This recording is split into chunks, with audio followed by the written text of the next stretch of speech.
Terkait kasus penembakan bos rental mobil, Propam Polres Cilegon memeriksa 4 personel Polri.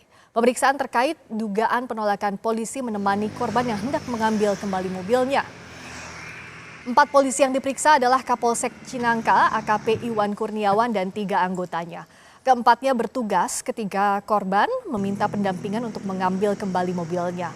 Menurut Kapolres Cilegon, ketika itu polisi meminta dokumen-dokumen sebagai prosedur untuk menyita mobil yang dikuasai orang lain, namun korban tak menyiapkannya.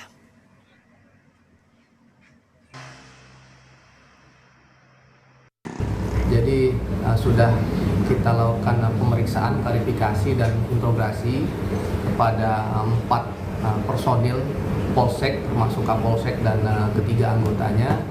Kemudian juga sampai saat ini masih dilakukan pemeriksaan kepada yang bersangkutan dan klarifikasi juga sudah disampaikan oleh Kapolsek Cinangka saat kejadian tersebut.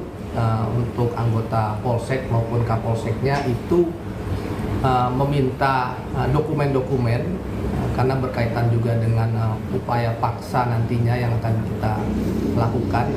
Jadi kita juga tidak mau melakukan pelanggaran hukum, termasuk juga prosedur yang sudah ada seperti itu. Panglima TNI Jenderal Agus Subianto membenarkan jika ada seorang anggota TNI AL yang ditangkap terkait penembakan bos rental di rest area.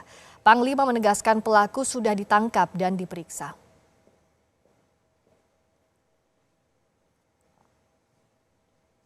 Lalu bagaimana pengusutan polisi di kasus penembakan bos rental mobil? Kita akan simak laporan jurnalis Kompas TV yang saat ini berada di Tangerang, Banten.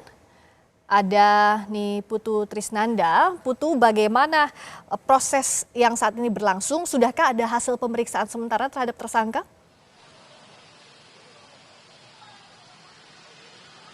Ya, selamat malam Friska dan juga saudara. Sampai dengan saat ini proses penyelidikan memang masih berlangsung karena yang terbaru adalah pihak kepolisian ini sudah menetapkan 4 tersangka, begitu ya. Ada terduga 4 pelaku yang diduga terlibat dalam aksi penembakan maut di rest area Tangerang Merak pada beberapa hari yang lalu. Sampai dengan saat ini yang baru dibuka kepada publik identitasnya ini baru 2 orang, di mana yang pertama ini adalah Ayat atau Ajat ya namanya. Ini merupakan penyewa dari kendaraan yang dibawa kabur dan juga sudah dialih kepemilikannya ke oknum TNI Angkatan Laut yang kemudian akhirnya bentrok di rest area kilometer 45. Sampai dengan saat ini memang tersangka Ajat sendiri ini sudah melakukan sejumlah proses pemeriksaan, kemudian memberikan keterangan, lalu juga yang ditemukan oleh pihak kepolisian tentu saja terkait dengan barang bukti, ada selongsong peluru, kemudian mobil Honda Brio berwarna oranye ini juga sudah disita dan menjadi alat bukti yang nanti akan tentu saja menguatkan tuntutan dari Polri pada saat ini diserahkan ke kejaksaan dan juga dilanjutkan ke pengadilan. Lalu kemudian ada hal yang berbeda Friska dan juga saudara, di mana kalau kita bicara soal kasus tindak pidana tentu ini menjadi ranahnya pihak kepolisian, tapi karena satu di antara 4 pelaku yang sudah ditetapkan oleh pihak kepolisian ini merupakan anggota TNI aktif, sehingga yang kemudian dilakukan adalah tentu proses pemeriksaan dari oknum TNI Angkatan Laut ini dilakukan oleh Puspom Angkatan Laut, dan ini juga sudah disampaikan oleh Panglima TNI bagaimana kemudian hal-hal yang menyangkut terkait dengan proses penyidikan, pemeriksaan oleh oknum Angkatan Laut ini akan dilakukan oleh Puspom. Jika nanti diketahui bahwa memang melanggar kemudian melakukan tindak pidana, maka akan dilakukan proses pemecatan atau sanksi berat, dan tentu saja proses hukum ini akan berlangsung. Jadi berbeda dengan Ajat yang ditahan di Polresta Tangerang, untuk oknum TNI Angkatan Laut ini diperiksa dan juga ditahan di bawah pengawasan Puspom TNI Angkatan Laut, Friska.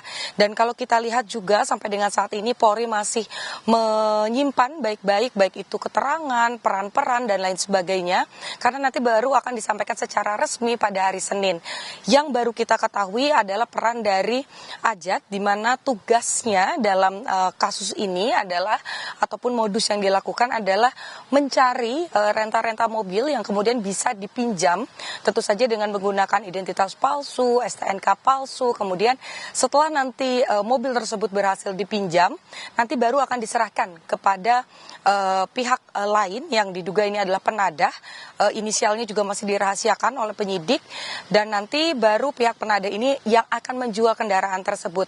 Dalam kasus ini mobil Brio ini dihargai atau dipatok dengan harga 40 juta, dan nanti dari 40 juta itu 5 jutanya akan diberikan kepada Ajat. Tapi karena kasusnya menjadi panjang begitu ya, ada kemudian juga korban yang meninggal dunia, sehingga belum mendapatkan fee 5 juta rupiah, Ajat sudah harus mendekam di sel dan dinyatakan sebagai tersangka. Sampai dengan saat ini tentu saja proses hukumnya masih berlangsung karena ini juga masih baru. Penyidik dari Polresta Tangerang bekerja sama juga dengan Puspom dari Puspom Cilegon ini juga masih terus mencari bukti-bukti dan juga keterangan. Masih kita tunggu bagaimana kelanjutannya, tapi di satu sisi juga tidak hanya dari TNI saja yang kemudian melakukan proses etik, dari pihak kepolisian ini juga melakukan penelusuran terkait dengan etik dari 4 orang anggota Polri dari Polsek Cilegon ini yang diduga mengabaikan begitu ya permintaan bantuan dari korban yang sebelumnya sempat diajukan karena mengetahui sempat pengejaran kendaraan ini sudah mulai dari Pandeglang, Friska. Tapi sebelum sampai ke rest area ini sempat ke Cinangka terlebih dahulu meminta bantuan dan juga pendampingan, tapi tidak diterima karena pada saat itu kalau berdasarkan keterangan dari Polres Cinangka, memang yang disampaikan oleh korban pada saat itu adalah dari leasing, tidak bisa menunjukkan kepemilikan surat ataupun juga dari pengadilan. Karena kalau penarikannya ini dari sistem leasing, maka harus ada keputusan dari pengadilan. 2 surat itu tidak bisa ditunjukkan kepada kepolisian, maka kemudian yang dilakukan tentu saja tidak bisa mengeluarkan bantuan. Tapi apakah nanti akan ada pelanggaran etik juga yang dilakukan oleh 4 anggota dari Polsek Cilegon? Ini tentu akan kita nantikan juga bagaimana penelusuran dari Propam Cilegon nantinya, Friska. Selain penyidikan kasus pidananya oleh polisi dan juga POM TNI AL, untuk etik saat ini juga sedang berlangsung pemeriksaannya terhadap para anggota dari Polsek Cilegon. Terima kasih Niputu Trisnanda atas laporan Anda.